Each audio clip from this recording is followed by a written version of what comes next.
relocate to Ireland as a registered nurse in Nigeria, either a nurse, a midwife, a mental health nurse, a pediatric nurse, they call them children nurses here in Ireland. This pathway goes for every one of us. So for everyone that want to travel, we all know we all need a travel document, which is our international passport. So we all need that first. So it's in a short description, we need 2 steps, recognition and registration before you can practice in Ireland. 2 R's, recognition and registration. Then what follows this recognition and registration is what I'll briefly tell us about. For you to be recognized with the Nursing and Midwifery Board of Ireland, you need some documentation with Ireland. The first form of identity you need is your international passport. The second thing you need is your practicing license in Nigeria. And then you need your test of English, either IELTS or OET. And you also need your documents for all the schools you attended back home in Nigeria. That is both either your nursing school or your university.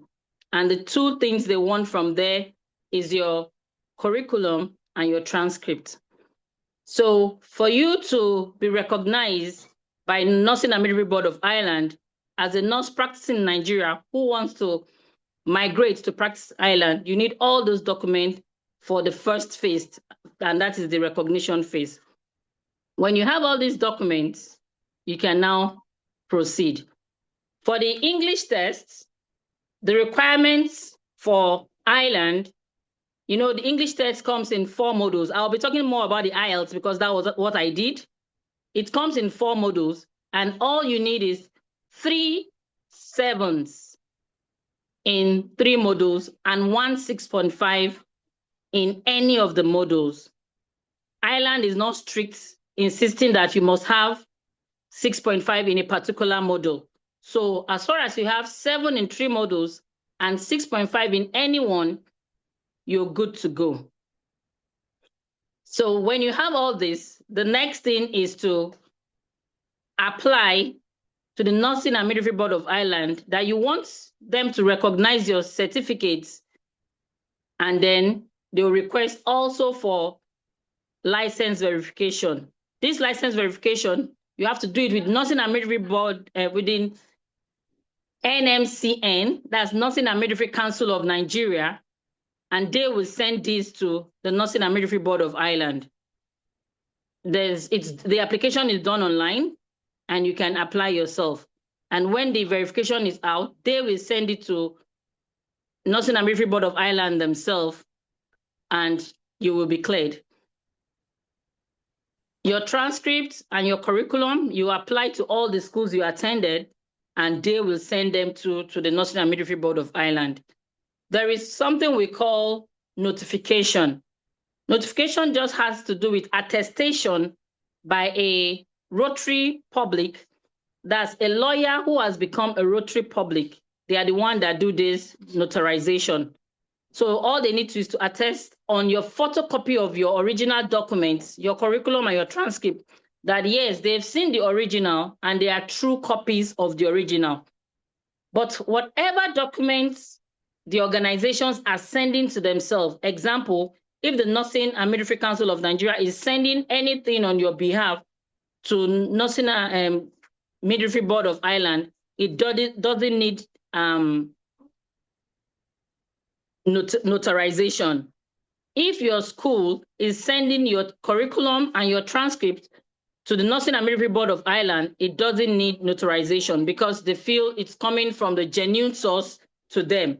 But if it has to come through you, you have to go and notarize it from any notary public back in Nigeria, and then you send them through courier to Nursing and Midwifery Board of Ireland. The short form is NMBI. I may be using it interchangeably. So those are the basic things you need. And then The website for the Nursing and Midwifery Board of Ireland is also online. All you need to go is to Google this website, put in all your details, and do your application. When all this is gotten from Nursing and Midwifery Board of Ireland and they are satisfied, they are going to issue you a letter we call a decision letter. And in this letter, it will be stated what they want you to do, either to come in for adaptation or to come in for the Royal College of Surgeons in Ireland exam. That's what we call the RCSI examination.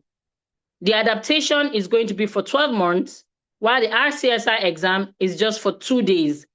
These 2 days could be in 2 weeks. That means you may do your multiple choice questions on a Saturday, and then the next Saturday you come in for your practical session. Or you do your multiple questions on a Saturday, and the next day, Sunday, you come in for your practical exams. So whatever is stated in your decision letter, it's what you will do. Now, when you get your decision letter, you start hunting for job. The decision letter is the ticket to look for job. So this decision letter and your CVs will be sent by yourself to agencies that help in searching for job for nurses.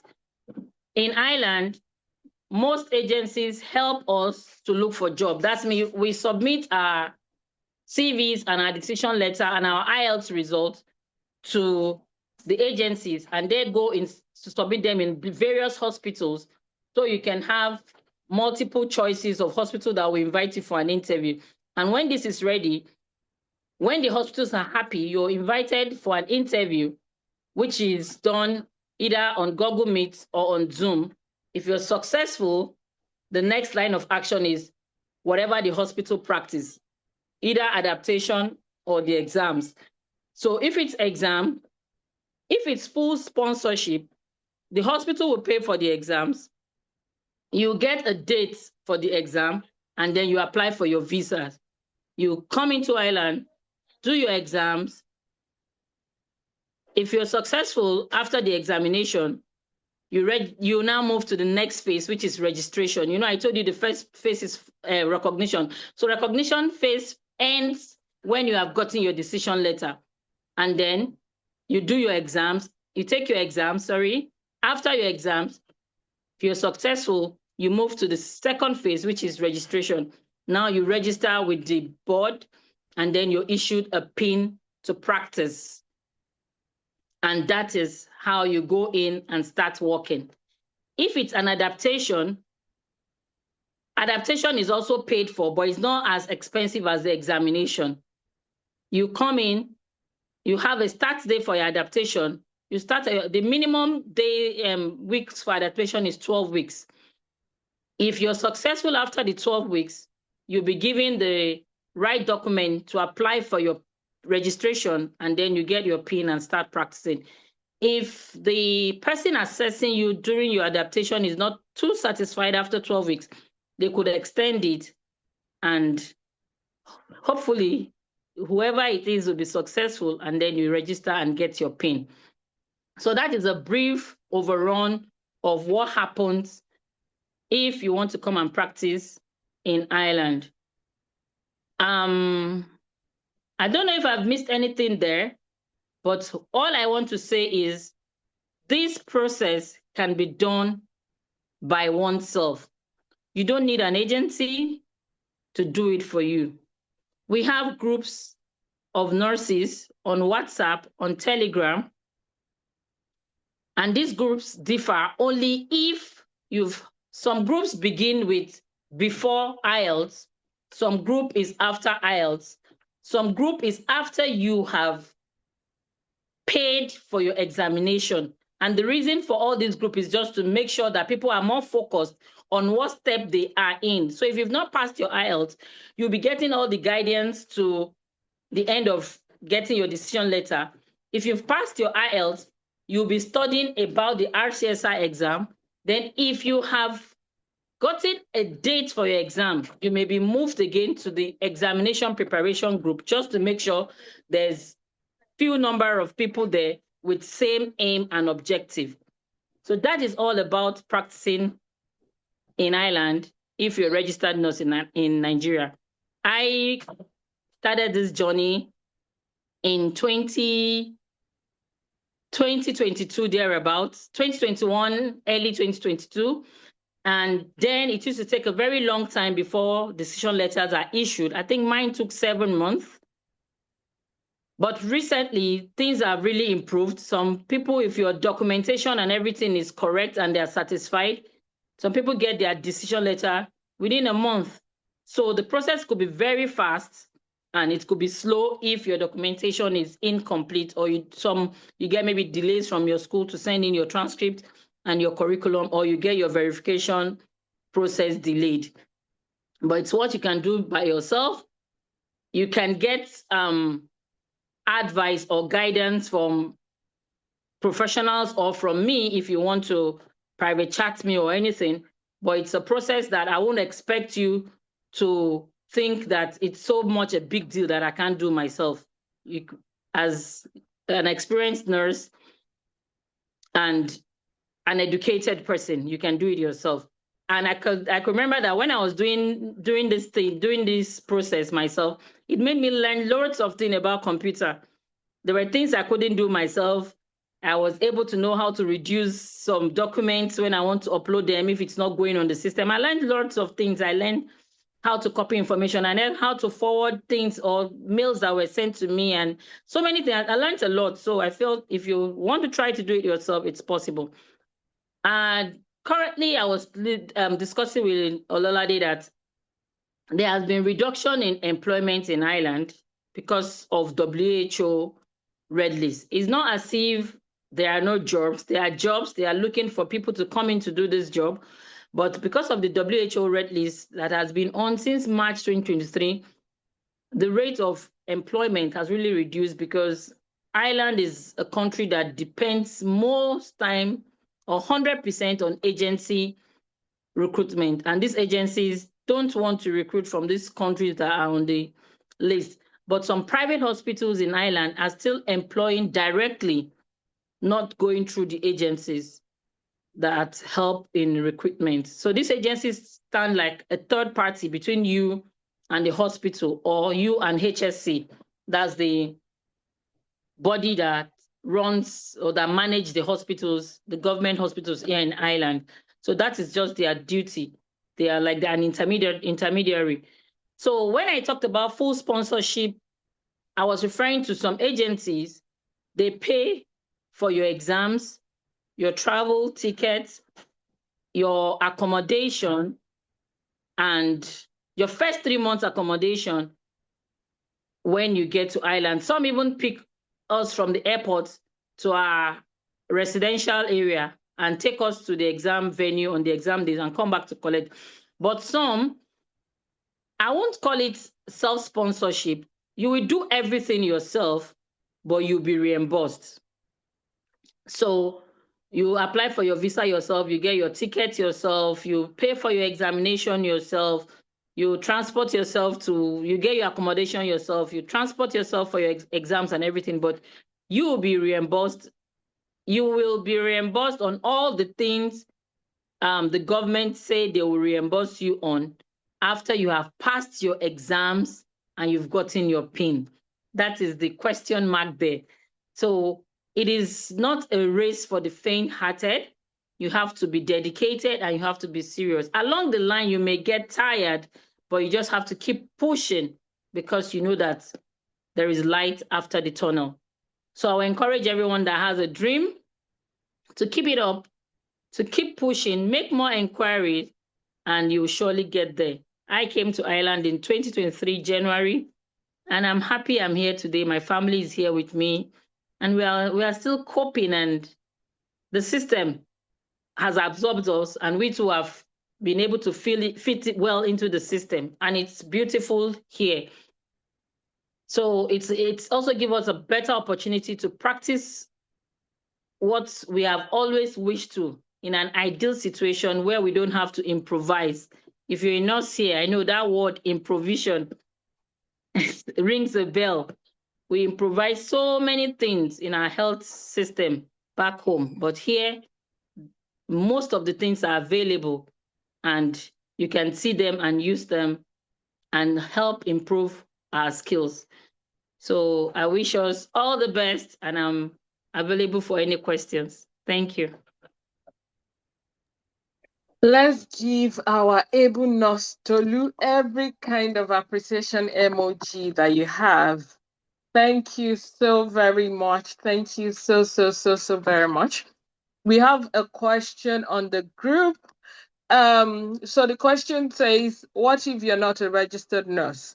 I studied biochemistry, but I have hands-on clinical experience of 6 months. Is there a route like pre-registration nurse in Ireland? Before Nurse Tolu, we answer that question. For biochemistry, we have we have scientist Chika coming in tomorrow to talk to people that did lab science, lab tech, biochemistry, and all of those things. So please, I think that's in Yoluwa. Please make sure you join in tomorrow as well. It might just she might just be able to answer your question, but let's Nostolu answer now. Thank you. Thank you very much, Inilua, for that question. Yes, I was just about to tell you that there's a route for biochemists, lab scientists. But what I just want to chip in is I think you could switch into phlebotomy with your experience. So I think there's a pathway for that.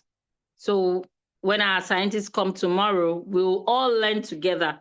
But I know someone who said her husband was into something that has to do with lab. And when he came here, he did some training in that field of phlebotomy and that's thereabout, and he was able to get a job. So I think there's a route for you people too. Thank you. But if you're not a nurse, as I said from the beginning, a nurse, a midwife, a mental health nurse, a pediatric nurse,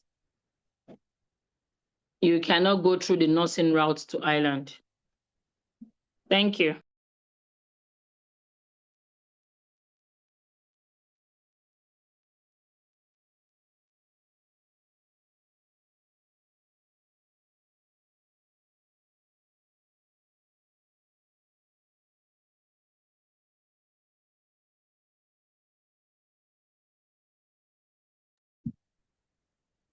Olola, what's next? Hello, sorry about the interruption. Do we have any more questions? So please, okay, we have 4 more minutes for Nostolu. Do we have any more questions? My own question is this. I know that you've listed out the things we are supposed to do. I mean, people are supposed to do to come in. So can you please do the run one more time? Say, okay, the first thing is do your IELTS. The second thing is do this. The third thing is do this. Just a straight line, A to Z of what to do. And then.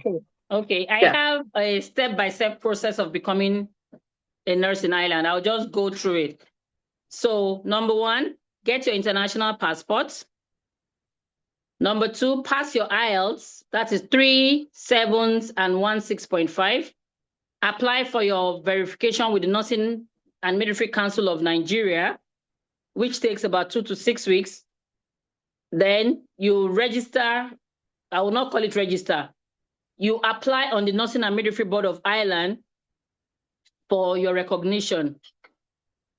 Apply to all your schools for your transcripts and curriculum to be sent to the Nursing and Midwifery Board of Ireland. Get your decision letter. Apply for job or start job hunting. Get a job. Come in to do adaptation or RCSI exam. Pass your adaptation or RCSI exam. Apply for your PIN to practice as a nurse in Republic of Ireland. Thank you. Thank you very much. Before you go, like how much roughly do you think all of this will cost? In Naira or in Euros? Let's talk in Naira. So that people know how much the exam is. You want to finish my mathematics? I won't be able to tell you in Naira. You know the reason? Because the exchange rate now has like doubled what it was when I came. Yeah. So, but the euro ones that are fixed now, the recognition is 350 euros. It hasn't changed. So recognition, for you to apply for the recognition, that after they've sent your license, they've accepted all your transcripts, they are happy, you submit everything. Because as you're getting all these things, they're uploading, you would have applied. As all these things is getting NMBI, they're uploading it on your portal. So when all these documents are complete, you can now move to payment. So when you move to payment, that's when you pay the 350 euro, and then they'll assess all these documents and give you a decision letter. So currently, I don't know how much IELTS is. When I wrote, it was 69,000 naira. But I know IELTS now is over 200,000 in naira, if it's not even more than that. And then there's what we call AWS. That's the first type of visa they first give you to come in just for the exam. So I can't tell you how much it is, but it's on the website of the Irish immigration website. So another fee I know is the registration. The exam fee is 2,800 euros. And then adaptation is 1,000 euros. Okay. Then when you've passed either of them, registration fee is 145, and PIN, registration for your PIN is 145 euros. So those are the few, but there are other money in between that I cannot tell, because different schools also have different prices for their application for transcript and all that. So it depends on what it's in. Some will even tell you to come and pay old student association fee that you have not paid since, alumni fee that you've not paid since you left the school. So all these fees vary, but those are the euro fees I know in between. Yeah. Okay. Thank you very much. There's another question on the group. We're going to be rounding off the section for Ireland in the next few seconds. So another question on the group is, she appreciated you for the enlightened session. And then the question is, are we to write academic IELTS or general testing? Academics. Okay. Okay. For those that would like to, now, Nostolu has made it clear, you can do the whole process by yourself. So Nostolu, can you please put the nursing website where they will do their registration and see everything? Can you please put it in the chat box? That is one. Two, she has said you can do it yourself, and there are different WhatsApp group or Telegram group that you can be added to when you start the process, and those things are for free, right?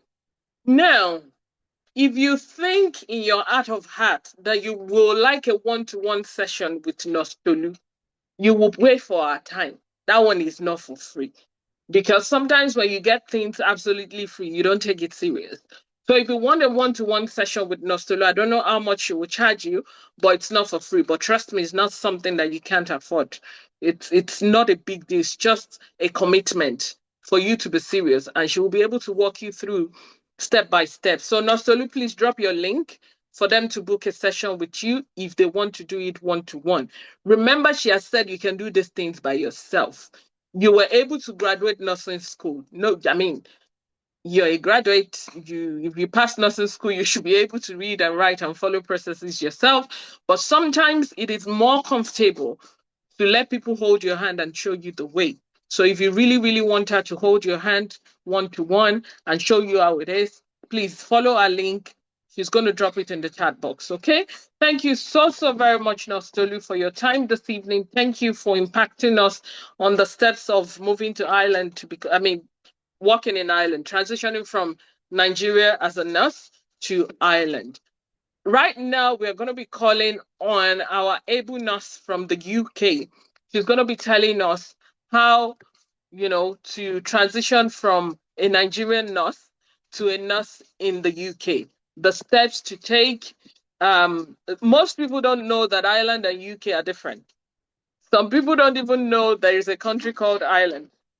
But anyway, so we have the Republic of Ireland, we have the Northern Ireland, and we have United Kingdom. So Northern Ireland is in the United Kingdom, but the Republic of Ireland It's a completely different country on its own. So right now, join me to welcome Nurse Joy. She's a registered nurse and registered midwife in Nigeria. Oh my God, you see her list is very long. UK registered nurse, BS, BSc, MSc, and PhD in view. She works in the University Hospital Birmingham Foundation Trust. Join me to welcome Nurse Joy as she takes us through the process of relocating from Nigeria to the United Kingdom as a nurse. Let's give her a round of applause. Let's give her a welcome emoji as whatever beautiful emoji you can drop. Drop it for Nurse Joy. Over to you, ma'am. Hello, good evening. Good evening, everybody. Good evening. Good It's actually evening. a pleasure to be here. I'm excited because when I get to meet people that are trying to make a difference in their lives, it gives me some form of hope that not everybody is relaxing or not doing anything. So when I see a group of people that are seeking wisdom, seeking, knowledge, it gives me joy. My name is Joy, and I'm a nurse.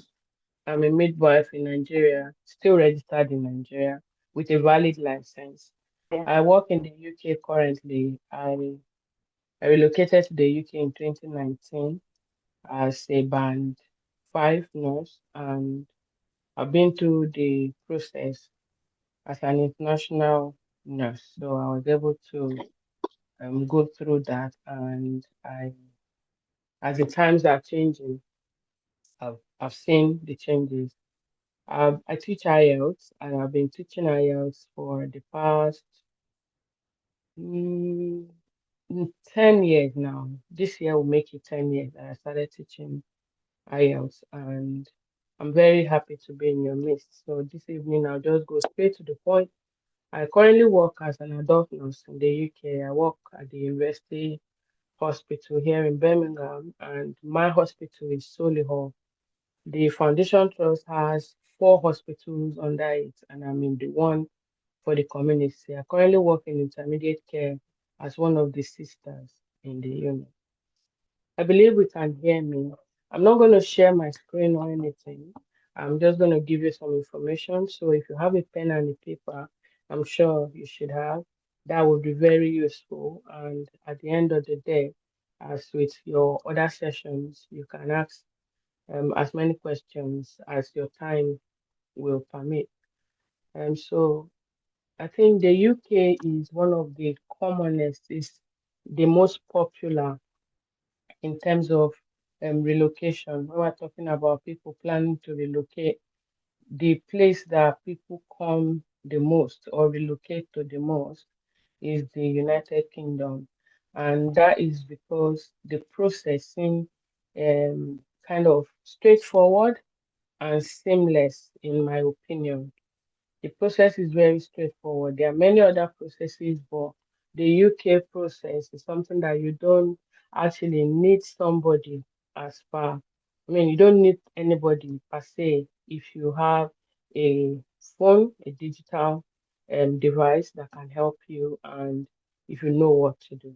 So the most important thing is information, which is what you're going to get tonight. Before now, there was a lack of health workers generally. And in the last 20, 30 years, I understand that the UK even used to go to India and the Philippines. They'll take a plane there and get nurses. They recruited them directly, brought them here.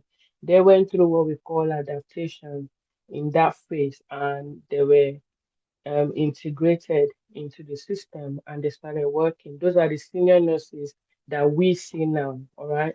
And then the time came between, I think, in the early 2000s to the late 2010, between that period, 2010, 2020, when people had to do it for themselves. And as they were doing it for themselves, the process was you could even come into the UK as soon as you had gotten a job, even without passing your IELTS. I mean, your IELTS and your OSCE. They'll give you a job, give you an interview as long as you've been verified with the Nursing and Midwifery Council of your country, which could be Ghana, wherever, Nigeria. And when you come to the UK, you can now take your OSCE, they would give you some lessons. I happened to come in when it was that way.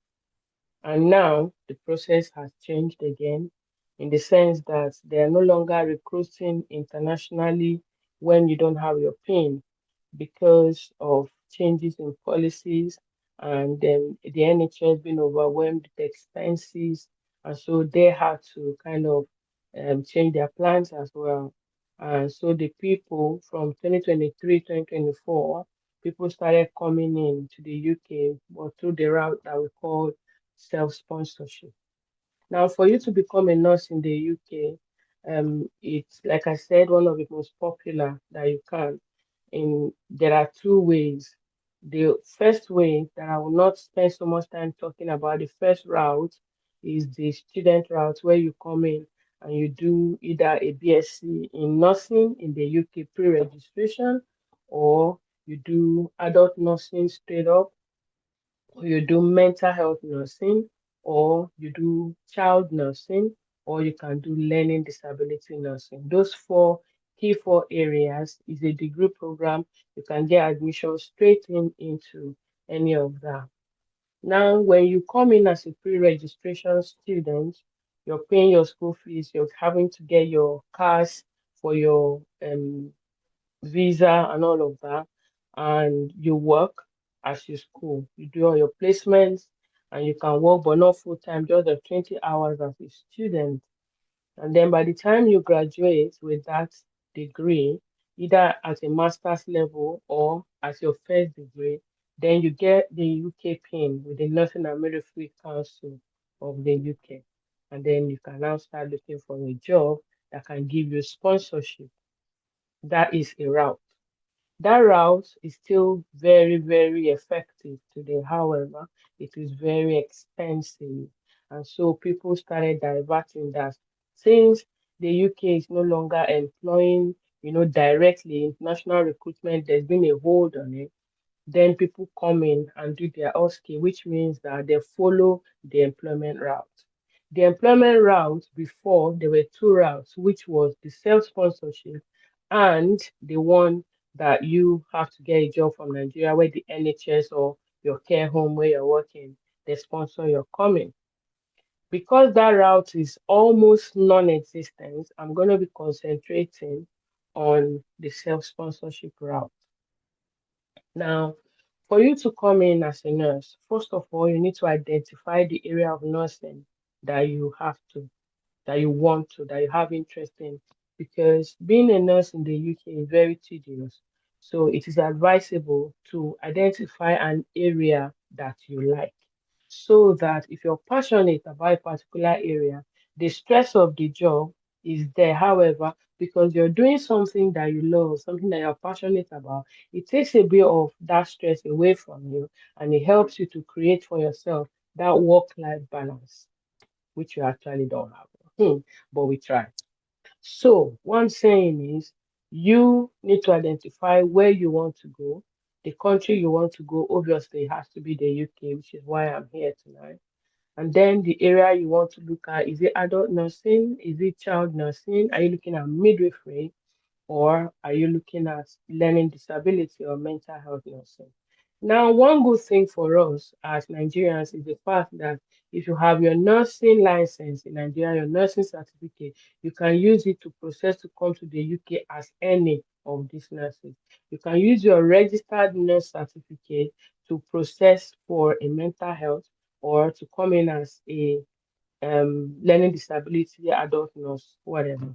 But midwifery has to be midwifery, and that is because of the specialty. The specialty in midwifery is actually not something that anybody can go in anywhere. You need to have the background. So we have our Nigerian midwives coming into the UK as midwives as well. All right, I'm also in that route. Um, so when you identify where you're going, of course, a valid international passport, the first step that I advise people is to create an NMC online account. When you create the NMC online, you just go to NMC online. You click it on your Google, it's there, registration. It will tell you if it's the first time you're registering, you sign up, all your details and all of that. You first of all create the account. Is very free. It is free. You're not being charged for anything. I'm actually in a meeting, and my daughter just came from Nigeria, and so I'm going to be talking about some of the things that, like this meeting actually is a testament that my daughter's coming this evening, and me being in this meeting is a testament that this route is working, because it's the same route that she has used to come into the UK. She's a nurse and she has relocated, and she's going to start her job in a week time, about a week from now. So you need to write your IELTS exam after you have done your registration. I advise people not to go ahead with IELTS first of all. Do your NMC registration first of all, and then the NMC account, create it, then write IELTS. Now the UK wants the academic IELTS. When I came in, it was an academic IELTS and a UKVI together. It's either you write that or you write a UKVI. I wrote the UKVI. Then it was 94,000 naira when I wrote in 2018. And it was 94,000 naira when I wrote the UKVI. That was because I didn't want to write the academic IELTS before and now write the UKVI, because at that time you needed to do the UKVI for you to to use for your visa. But now they've removed that. If you are a nurse, a medical person, you work in healthcare, you don't need the UKVI anymore. So now you're no longer writing UKVI. The IELTS test academic is about 270 to 280,000 naira at the moment. Now you need to have a score of 7 in listening. If we can all be muted so that it's not in my ear, I'm wearing earpiece and the noise is really loud in my ear. Please, Please thank you. mute yourself, please, so that we Can can be enjoy muted. this. So when you register your IELTS, you need to aim for a 7 in speaking, in reading, and in listening, and then they list a minimum of 6.5 in your writing. All of them used to be 7 before, but they brought it down. Also, now you can club two results that their validity is between 6 months of each other, which means that if I write IELTS in January and I don't pass my IELTS, maybe I have a 6.5, 6.5 in all, I can write again in March, April, thereabout, as long as it has 6 months between them. And then I can combine. If I fail that one as well and have 6.5, 6.5, then I can combine both results and I'll use it as one. So which means that's clubbing of results for IELTS. Now, with the IELTS exam clubbing, the least among your scores has to be 6.5. If it's lower, if anyone is lower than 6.5, then you cannot club those results. If they are not 6 months valid, if there's no 6 months validity between them, then you cannot use them as well. Also, after you have done your IELTS, then there is what we call the CBT exam, the computer-based test that you are going to be doing, the NMC CBT. That's where you do your actual nursing test, which is very easy. That's the easiest exam for any Nigerian nurse to pass. And that was why when there was this issue of Ibadan Center saga, it was disgusting, because you wouldn't think that nurses would go for such a thing. But that's a story for another day. So I will go for your CBT. Now, before you are able to write the CBT exam, you need to have done your verification. So you see, that's IELTS that you have written, and that account that you created with the NMC UK. You now upload your IELTS and your other documents, including your nursing certificates, your international passport, police character certificate, and all of that. By the time you upload them, the NMC UK will charge you £140 for them to send a message to the NMC Nigeria, where you are expected to pay an official price of 69,000 so that you can now be verified. Official price, listen to that word, official, because with the NMC Nigeria, sometimes You need to know somebody that knows somebody that you can buy recharge card for, or that you can call so that they can facilitate that for you. Otherwise, your verification can take a minimum of maybe 3, 4 months, or even 6 months. You're still waiting because they send them in bulk. So if they don't have enough to send in bulk, they'll keep them there while they are waiting for them. But if you're able to go through that process, then you get your Pearson VUE account created by the NMC. Once the NMC UK receive your verification from Nigeria and they say, yes, this person is registered with us, we can attest to that, then they give you the go ahead to write the CBT, create an account for you, and you will go online, change your password, and book your CBT. Currently, the CBT is about £83. And that £83, if you fail one side, there are two, there is the theory and the calculations and all of that. There's RNA A and B, one or two, and you would have to pass both of them. There's a certain number, there are certain questions that you must pass so that they can say you have actually passed the test. So those important questions, if you don't pass them, if you don't get them correctly, then you will not pass the test. So you need to study, and there are materials that one can share, and there are lessons that you can attend as well. There are people who teach CBT as well. So, but by the time you have passed your CBT, you will now move over to the OSCE. Once you pass the CBT, the NMC UK will send you an email that you have passed your CBT. You can now go over to book for your OSCE. This is where the major bulk of the work is. Before now, like I said, after you get to that point, you can get a job in the UK, but not anymore. Now, as I speak with you, I have a group, a WhatsApp group, and there are about 184 people, the last time I counted, in Nigeria that have all written, they have taken their test, they have written their OSCE, and they have their PIN, NMC UK PIN, and they have not gotten a job in the UK. Most of them, the challenge is the fact that they are not here in the UK. So it's difficult to get interviews online. There are a lot of people looking for a job in the UK. So there are people that can attend physical interviews.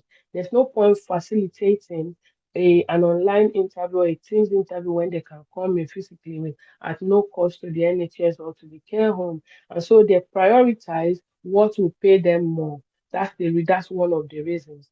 Also, when you are here in the UK, it means you have one form of visa or the other, and so to switch is easier. Now, if you are here as a dependent, for example, you can easily switch, or you might not even need the COS at all. So now, once you have written your CBT and you are now preparing to come to the UK for your OSCE, OSCE alone is £779 to book it. 779 or 797, those numbers mixed together. I told myself I was going to sit down and calculate from my card and from the Naira account what I've spent so far in my daughter's process, including her flight. She came with a BA today, this morning, and her brother just went to the airport to get her. They just came into the house now. So I will sit down, including everything, and I can calculate exactly how much I've spent and then be able to give an accurate amount of money or a very close estimate to what you will spend if you were to take the self-sponsorship route. Capital intensive, yes. However, because you don't need all this money all at once, I would still advise people if you can afford to do it, then you should do it. Because at the end of the day, it is worth it, especially with the way that things are going in Nigeria. While we're currently praying and trusting God and hoping that our government, something good will come out one day, you and I will agree that things are not really looking too well at the moment for us as a nation. And so if you have a way to escape or jackpot, like we say, then go ahead and do it. So you would need to come to the UK, you will need a visa, a visitor's visa. Now, because we were family, my kids and I have 3 children. My eldest, who is a girl and a nurse now, she was more than 18 years when I came to the UK. She was in the university when I came to the UK. So she couldn't come with us. And so when she finished, we had to. apply for a visitor's visa for her with evidence of the fact that she was coming to write her exam and to also see her brothers, whom she has not seen for a very long time. So she got the visa. I got a phone call from the home office. I was at work and they had to scrutinize me. How are they sure whether this and that and that? Eventually, long story made short, she got the visa and she came in and did her asking. But she had to go back to Nigeria. So what happens is when it is time for you to come to the UK for your OSCE, you need to have booked the OSCE because you need the evidence of the OSCE payment for your visa approval, your visa application. You also need to have a job. So when you know you are coming to the UK and you have not actually started doing anything serious, you need to actually get a job in a hospital and be getting paid into your account so that there can be that evidence that you are getting paid no matter how small from this hospital. All right. And you need to parley with somebody in that hospital who can give you a reference, the MD, other senior nurses, and things like that who can actually give you a true reference. The reason I'm saying this is because I've had clients come to me and they faked some things, and at the end of the day, it didn't work out well. It's very sad because some of them are having bans from the home office, and some of them are having like share rejection, like complete rejection, then they are not banning them, but they rejected it. And if you keep applying, then they will ban you. They'll think there's something else you're coming to the UK to do. And you see the money they have spent, they are stuck, they can't move forward. So you need to be very truthful. You need to be very transparent with whatever you're doing, all right, from the beginning. So you need a job. You need something that tie you to Nigeria. I tell people if I have someone in Nigeria and I'm processing to bring the person in a way, if I have my way, if I have a land in Nigeria, I can decide to change the document of that land to their name so that they can have something that tie them back to Nigeria that you can actually present, something that is their own. And if they have a land, if the husband and the wife have a land together or a house or something, their names have to be clearly written there, not Mr. and Mrs., so that they know. And they need to have, if you have a family, that's even good. And you need to have enough funds. Don't go and use any bank that will put money or agent that will put money in your account. At the end of the day, they verify and it's not true. So you need to build your account. That's what I'm saying in essence. You build your account, you build your history. If you've traveled to other countries before and you are back, that's a good one. Your international passport, if it's about to expire, you need to renew it so that they will know that you're actually serious. Now, by the time you're applying for this visa, you need the evidence of the OSCE, you need the evidence that you're tied to Nigeria, you need the evidence you have a job, you need the evidence that you are coming back to Nigeria after your exam. And then, most importantly, you need to have either enough money and you would have booked your accommodation for yourself and you can show evidence of it as well alongside your application, or you have somebody in the UK who has agreed graciously to insert or to give you their details so that you can apply with it and they don't need to scrutinize you too much, especially about your welfare, how you're going to be, where you're going to live, the food you're going to eat. So in that situation, you only need some amount of money in your own account just in case you need to buy something for yourself. But in terms of financial whatever, that person would have given them details or even accommodation, anyone that they can do for you, so that if they have stayed in the UK for a long time, especially if they have a British passport or they have a permanent, yeah, indefinite leave to remain, or they have like a work visa and they know them, they work around for the NHS or something, they have more faith in such a person. And then the person will have to write a letter, and then you have to show evidence that you know yourselves. Like maybe secondary school mates or a relative or a friend. Maybe you can show evidence through your chats that you've been friendly with each other, you've been talking and all of that. Gather all this evidence together to the home office. There are human beings there. They will scrutinize what you have presented to them. They will see the reason with your IELTS result, your CBT result, the invitation to write the OSCE, the payment for the OSCE. Probably you pay for OSCE lesson. We paid for OSCE lesson. You paid for OSCE lesson in the UK, and then you can now apply for your visa. You get the visitor's visa. And if you have a visitor's visa to the UK already, good luck and congratulations. Then you come into the UK, you write your exam. You take your OSCE and pass your OSCE. It takes about 30 days for the NMC to give you your PIN. My daughter's PIN came in less than 30 days. We're here. She had done her exam on the 25th or something. of November or 28th of November. I can't remember precisely. I'll look at my emails. And the pin came like before, after just a day or two after Christmas. So when the pin came out, that was when we started applying for jobs. Because I'm a nurse, I've gone through this process. Because I am currently doing this for people, apply for jobs for people at the moment. That's my side hustle. Like, if not because of this talk now, if I have nothing else to do, when I come back from work, take a shower, eat food or whatever, if I need to, I sit on my computer. I have clients that I'm applying for jobs for, and I go on and start do a few things before I go to bed and prepare for work tomorrow. So because I applied for jobs for people, I thought it was gonna be like really easy, like easy peasy for me. And I found out I applied for my daughter's job, 168 jobs for my daughter. And she only got interviewed twice. She got two interviews out of those messages. So imagine receiving almost every day an unfortunate message. Why I'm telling you this is when you start this process, you need some form of emotional power, emotional strength, because some things might not go the way you want it. But what will help you to keep going is the fact that you have an aim, you have something you're chasing. All the time, you make reference to your why. The reason why you're doing this is what will keep you going. Because to be fair, it's a very rigorous route. It's a rigorous road. It's very, very tedious. However, you can do it. If others are doing it before you, if you've set your mind to do it, then you're going to do it. So what we did, applied for jobs even in my own unit, in my department, my unit, my director of nursing had promised her a job. But by the time that interview, that job came out, there was a restriction to recruit into that role from overseas. So she didn't even get shortlisted. They told me straight up they were not going to shortlist anyone that is not in the UK. So I knew that was gone off the table. And we had 6 months, all right? By the time she took her OSCE, she had 4 months still in December when her pin came and we started applying for jobs rigorously. Her visa is to expire on the 10th of May. And here we are, apply for jobs and all. Eventually, by God's grace, she got a job in Glasgow. She didn't even get a job where we are. She didn't get a job in my trust.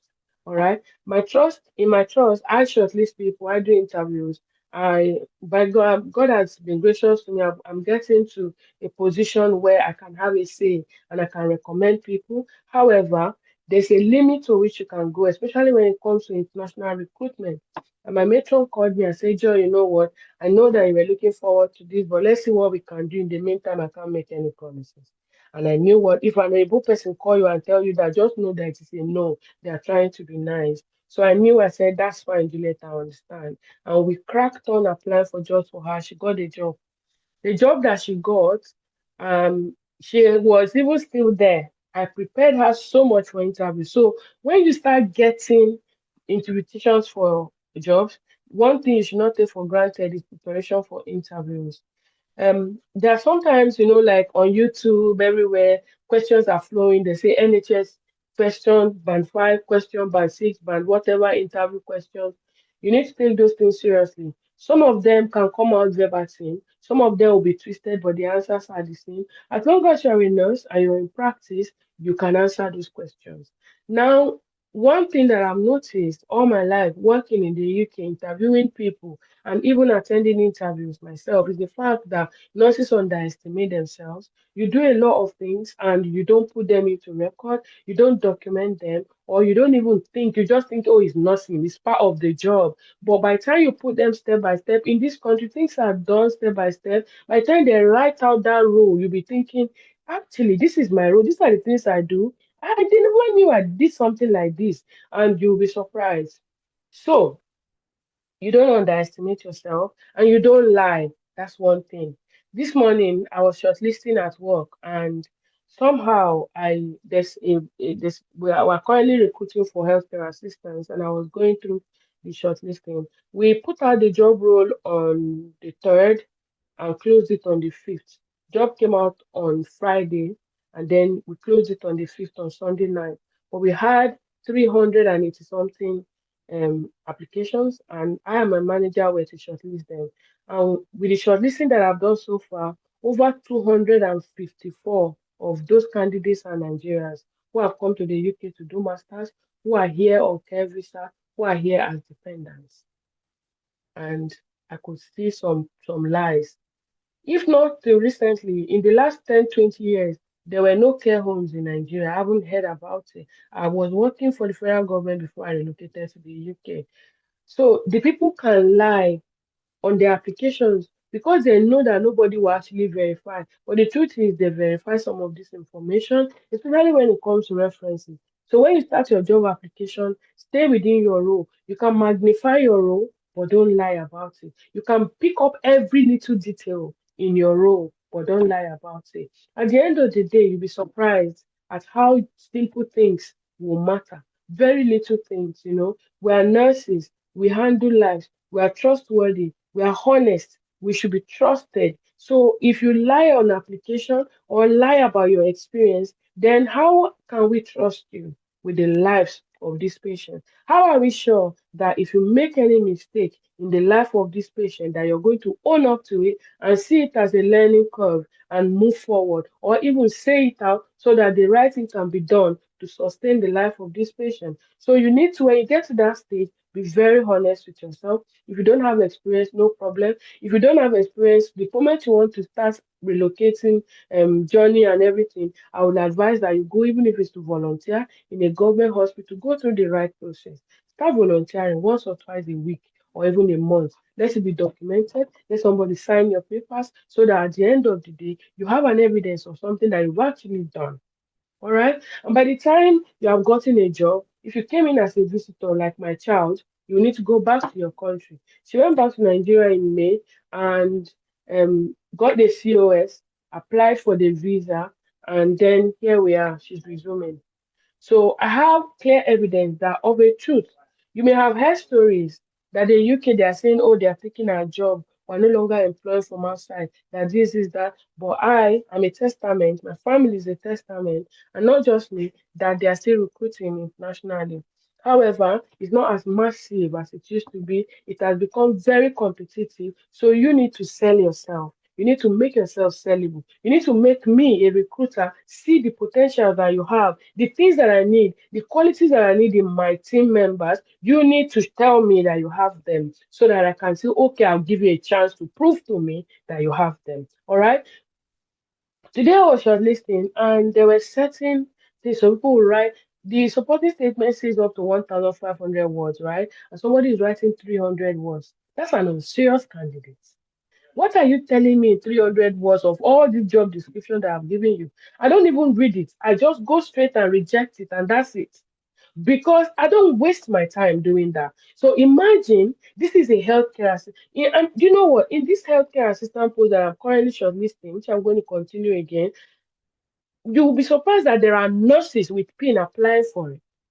So they are wise because they are here, they apply for those jobs. By the time they get those jobs, they would now integrate them into the system. Once you come in into the system as a healthcare assistant and you have a valid visa or not a visitor's visa, you have a valid visa as a nurse and you come in into the system and maybe a dependent or student or whatever, at the end of the day, how you work in that unit will determine if they will absorb you. I've not done interviews, but we're already thinking that by the time these nurses come in, there's a pharmacist that I've shortlisted for that role. I don't see their names, I don't know who they are, but I can see what they've been doing before. And it's in my head because it's amazing how people that you think should be high up there are coming to come and do jobs that are low down here because they want to move back up there. Life is in process. Life is in stages. So if today you are seeking for a job, just know it that tomorrow you get that job, you continue to move forward, you go higher. So it is doable. I want to tell you this, that it is doable to come in as a nurse into the UK if you have the patience and the money that is required. You need the patience. At the beginning of my speech, I had written some things down that I wanted to say, but because this thing is stuck in my head, right? So I just, when I start talking, I just go on. And I say, and my advice to aspiring nurses is that before you go into any of these routes, please research the process well, understand the financial commitment. You need to learn about the UK healthcare system, the culture here. You need to improve your communication skill. There was a patient, a candidate that I had. My clients that I'm applying for jobs for, this woman had an invitation for interview. She did not open her email. It was one day I was not like, all these jobs that I applied for this woman for the past 3 weeks, some of them are closed. And now opened. I saw that she has had two invitations for interview, one at Royal Cornwall and one at Queen Elizabeth Hospital in Glasgow. She missed both of them. Why? She didn't open her email. I dropped her straight up. I wrote her an email. She didn't even read the email the next day. I wrote her an email and I told her I wanted my full pay because she had breached her contract.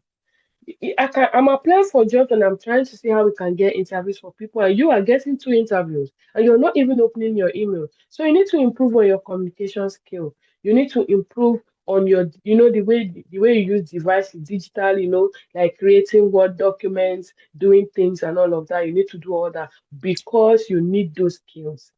You need those skills. You need to improve, you need to prepare you for academic pressure if you're coming in to study. One of the set of people that I hail and I have like complete respect for, absolute respect for our students in this country. Only 20 hours, you wonder how they survive, how they pay their fees and all of that. So you need to prepare mentally as well. You need to map out your plan. You need to understand what you are coming into the UK for and what is going to take from you. The sacrifice that you are expected to make. All right. Because becoming a nurse, it might not be the absolute, pleasure of your life and everything, but it's a sure way. It's a sure way. It's something that when you become a nurse, you're a nurse and you're a nurse for life. Recently, I got a job in the university as a lecturer, and I was thinking, can I do this job? And somehow, God helping me, answering my prayers, their money was not up to what I'm earning now, so I had to decline that role. So what I'm telling you now is the fact that there are many options. Nursing will open many doors for you. It is rigorous. If you went through a school of nursing in Nigeria, a school of nursing, not university, and you went through a school of nursing that drilled you. I went to NCT School of Nursing and I know what I went through in that school. But I'm glad I went through it because that built me. That gave me the platform where I'm operating from today. It built my tenacity. It built my resilience. And so, if you're a nurse practicing under the harshness of the Nigeria economy and the Nigeria practice system, the hospitals and all of that, then you will do well. When I came into this country, it was less than 3 years and many months I became a band six, and like that, because when you're a nurse in Nigeria, you're doing things on your own. When you make your mistake, you learn from your mistakes and you continue on your own. You are like, it's now that we're bringing that system of mentorship and all of that. In the system that the NHCN built for us, there's actually no place for mentorship. So when you come to this country, you are resilient, you are built already, you have been cooked, you have been, you are strong. You only just need to be able to kind of integrate into the system, get used to equipments that they use and all. For the nursing practice itself, as a Nigerian nurse coming into the UK, you are grounded. I tell you the truth. And that's why sometimes they are scared of us because they know if they give us one small opportunity like this, now fly will they fly. We'll just be going like this. They'll not see our back. So they are kind of scared and they are protecting their country. And I want to say, don't be scared by what you see on Facebook or the agitation of this and that and all of that. The truth is you are needed. So you need to tell them why they need you. They need you. So now you prove to them that you are the right candidate for this. I believe that you can do it. And I know that you can do it. If I can do it, you don't know. I have a lot of stories to tell. How I came from where I came from to this place. If you want to connect with me, you can. My name is the same on Facebook. My name is the same on WhatsApp. You can reach out to me and all of that. So if you need help, like help, I can guide you. Unfortunately, our people don't value what they don't pay for. So we started taking payments for some of these things because if they don't pay for it, they breach whatever contract that you have with them. They kind of take you for granted. And it's not appropriate to take such things for granted because it's actually a privilege. In my time or before, shortly before I came to the UK, I know how hard it was for me to get this information. And the moment I got my hands on this information, I was sharing it free. And people know me, like, a lot of people know Joy, Mommy J, and all of that. And I'm so glad. because at some point I lost count of the number of people that are brought into the UK that I had helped in one way or the other. I used to teach IELTS free of charge. My free lessons are still on YouTube. You can search for them. You can go through them if you need it. If you ask me questions, simple questions, easy questions on my Facebook or wherever, I can answer them. But when it comes to actual mentorship, coaching, and guidance, that's when you will need to pay me. I have a website that I operate in, and I like that what these people are doing. To be fair, this foundation, what they are doing is a great job that they are doing, because we need to get that message out there. We need to get that information out there. A lot of false information is going out, so let's also push the right information, the true information to our people, because it's painful when you see somebody go through the school of nursing or university doing nursing and then they are being paid peanuts. Let me tell you before I go, my final story that I want to tell you, if that will motivate you. In 2019, when I came into the UK, I didn't have much. I came in alone and I borrowed money at some point to come, right? Somebody paid for my visa. As at that time, we're still paying IHS. Before they changed it to health and social care visa, you don't need to pay IHS anymore. When you start the process, you will understand some of these terms that I'm using. So when I came here, I came in July, right? I did my OSCE on the 8th. I resumed work on the 8th of July. I did OSCE on the 8th of August, a month, and I passed. And so I became a band 5. I was supernumerary, worked under supervision for 2 weeks. Then I started getting signed off for my tablets and then my IVs. And the next day was straight to taking charge of the ward. And so I was booked on the bank. We used to do NHSP. That's what we call it in my previous trust. And I did one night shift in October. That was my first extra shift in this country. I did one night shift and they paid me £209. And when I got that money and converted it to Nigeria, I started crying, because that money was a couple of thousands more than my salary in a month as a nursing sister in Nigeria. I worked with the Federal Capital Territory, federal government. I worked in Kuje General Hospital. I am a midwife and a nurse together, double qualified in Nigeria before I came to the UK, and I was working. But my salary in a month, where I do sometimes 14 night duties, I love night duties, and at some point I'll do 7 night duties, 7 days of 7 night duties. So I work 14 night duties in a month, right? And I get paid the money that is less than the money I got paid for one night shift in the UK. I wasn't crying in my mind. I was crying tears. And I was asking the Lord, I said, Lord, what was I doing in Nigeria all this while? Why was I, how, why have I been in Nigeria?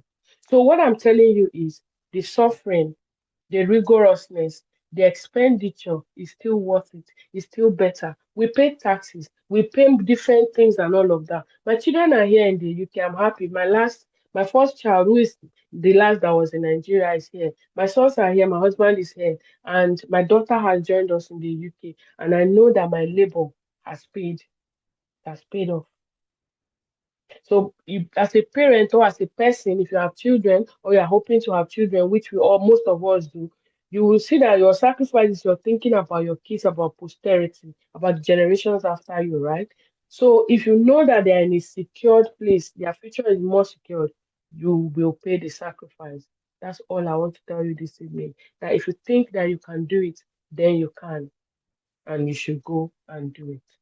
Thank you very much for listening to me. I'm very grateful for this opportunity. Thank you. Thank Thank you. you so, so very much, Nurse Joy. Please, let's give her every beautiful emoji you can come across. Give her love emoji, celebrate her, do as much as you can. Thank you, thank you, thank you, thank you so, so very much. Thank you, Nurse Tolu. Thank you, Nurse Joy. I'm sure that we have all picked one or two things for those that want to come to Ireland. I believe you have picked something.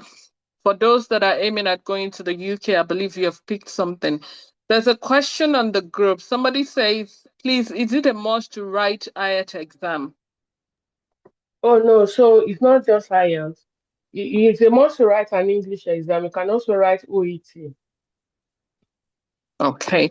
You can Yeah. do OET or you can do IELTS, but you must have an English test that you have done. Okay. I hope that person understand that. If you want to ask a question, we have overshoot our time by 17 minutes. If you have a question, please ask quickly. If not, we want to say a big thank you to Nurse Tolu and Nurse Joy. Thank you for the motivational speak after. Somebody said, can we access to your contact map? Okay, so just like we did for Nurse Tolu, Nurse Joy, please, if you don't mind to drop your email address or contact number or your website where people can book their session with you. Okay, good. She has dropped it I'll there. actually go to my Yeah. website. If you click on the WhatsApp option, you can chat with me on WhatsApp through the website. Okay. All right. So we can chat with Nurse Joy through our website. She has dropped the link there. So please, the ball is now in your court. MamaGF Foundation has done its best in bringing free information to your doorstep. The ball is now in your court. Please, I didn't catch Nostolu's own. Just check the chat. Just draw down. Or Nostolu, if you want to drop it again. Nostolu, did you sign on Nestuge? Yes, I did. Please drop that link so that people can click and book a session with you as well. And you can drop whichever contact you want them to contact you on, so that people can, if you want to go for the one-on-one, like I said, like, I mean, even I don't know if Nurse Joy was here when I said if you don't pay for things, sometimes you don't take it serious. And she has said it again. If you want to do one-on-one mentoring or be mentorship or whatever with them, one-to-one coaching, please do pay for their time. But I believe everything they have said today, you have written it down. You now know the steps to take. I know Nostolo has dropped the website for Island Nurses registration. So please follow through. They have both said it. There are things you can do by yourself. There are things you need people to hold your hands on. Follow through as it pleases you. Please, tomorrow is for biochemistry lab scientists and lab technicians. Please, please, please, if you know anyone, we at the foundation do not know anybody. But if you know anyone, because this is for the public, this is for as many people as can attend, please do share with them. It's free. You're not paying for anything. You're just here to get free information on how to move forward in your career. Okay? Thank you so very much, Nurse Joy. Thank you so very much, Nurse Tolu. And congratulations to your daughter, Nurse Joy. Yeah, Moses said, thank you. My Thank question you. is about tomorrow. Let me read that question again, please. My question, how to join for tomorrow's session? You mentioned there is an interest. Yes. So it's the same link. The same link you use today is the same link you use tomorrow and Friday. So tomorrow is for scientists. Friday is for HR and marketing people. Okay. Thank you so very much. Today is day 3 and it has been wonderful, the 3 days. Thank you for your time and do have a lovely evening. Once again, thank you, Nurse Tolu, and thank you, Nurse Joy. All right. Bisola, I hope you got Nurse Tolu's contact. If you scroll up on the chat, it's right there. Okay. And the nurse's website as well. I hope you get it before we all log out. Okay, thank you so very much. I Well, rejoined, I'm so you trying lost to it. look for how to share that Nestuge stuff. I can. You can find it. If you log in to your page, go to your nest. Okay, my nest. Your nest. That will be the first blue link you will see under your profile Okay. picture or something. So set up your nest. I knew I was doing something else that day. I don't know if I've completed it. So Okay. All right. If you yeah, drop your number, I mean, if anybody contacts you on my your number number is when there. you're done, I think she said she rejoined. So let me just reshare it. Let me see if I can copy text. Okay, I'm just going to reshare it here, Bisola. So I've sent it again. Let me know if you have seen it so that we can end the meeting.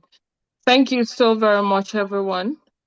You You're have a welcome. Thank you beautiful too. evening. And this is May Mama Ju soul continue to rest in peace. And may God Amen. continue to be with the whole family from daddy to the least. Amen. Thank you so very much. Thank you, everyone. Do have a beautiful, beautiful evening. All right. Good night.